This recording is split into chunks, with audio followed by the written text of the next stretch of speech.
तो खेसारी लाल यादव का आप लोगों ने वो वाला सॉन्ग का टीजर तो सुना ही होगा। जी हाँ दोस्तों, हम उसी गाने का बात कर रहे हैं जिस गाने का नाम है मोबाइल कवर। जी हाँ, इस गाने ने जो है तहलका मचा के रख दिया है यूट्यूब पर, और उससे भी अभी शानदार गाने आने वाले हैं। तो उसी के बारे में आज रिपोर्ट लेकर आए हैं, और किसके साथ खेसारी लाल यादव का बॉलीवुड गाना आने वाला है, पूरी अपडेट देंगे आज की इस वीडियो में। तो अभी तक आप लोगों ने हमारे चैनल को सब्सक्राइब नहीं किया तो प्लीज़ सब्सक्राइब कर लीजिएगा और इस वीडियो को एंड तक देखिएगा। तो आप सबको बता दें, हाल ही में इस गाने का ट्रेलर जो है रिलीज किया गया, जिस गाने का नाम था मोबाइल कवर।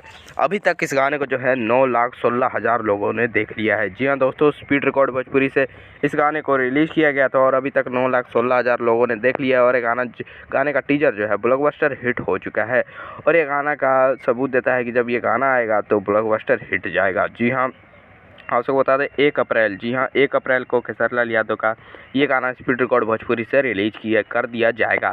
लेकिन 1 अप्रैल के बाद, जी हाँ 1 अप्रैल के बाद एक से एक नए गाने आने वाले हैं। मोबाइल कवर तो रिलीज होगा ही, लेकिन फिर उसके 2 दिन के बाद जो है स्पीड रिकॉर्ड भोजपुरी से भी बहुत ज़्यादा शानदार गाने जो है रिलीज होने वाले हैं, जो कि दबंग सुपरस्टार खेसारी लाल यादव जो अभी 7 से 8 गानों की शूटिंग करके आए हैं। तो सभी गाने जो है अप्रैल के महीने में ही रिलीज होने वाले हैं। पहले आप लोग को मोबाइल कवर गाना सुनने को मिलेगा, और ये गाना जो है बहुत ही ब्लॉकबस्टर हिट होने वाला है। आप सबको बता दें, इस गाने में खेसारी लाल यादव के साथ शिल्पी राज जी जो है गाई हैं।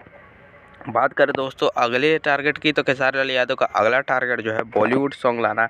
बॉलीवुड सॉन्ग की शूटिंग जो है बहुत जल्द दबंग सुपरस्टार खेसारी लाल यादव करने वाले हैं नोरा फतेही के साथ। जी हाँ दोस्तों, नोरा फतेही के साथ जो है इनका अगला प्रोजेक्ट जो है आने वाला है। बहुत ही महंगे बजट का ये वीडियो होने वाला है, तो आप लोग को अभी इंतज़ार करना होगा। लेकिन अब आप लोग को 7 से 8 गाने सुनने को मिलेंगे अप्रैल के महीने में। और नोरा फतेही का जो है अगला जैसे ही शूटिंग स्टार्ट होती है, आप सबके बीच में ज़रूर अपडेट लेकर आएंगे। तो वैसे आप लोग को ये खबर कैसी लगी? अच्छी लगी तो लाइक कमेंट शेयर जरूर कीजिएगा, और ऐसी ही भोजपुरी से जुड़ी खबरें जानने के लिए हमारे चैनल भोजपुरी न्यूज़ एंटरटेनमेंट को जरूर सब्सक्राइब करें। जय हिंद।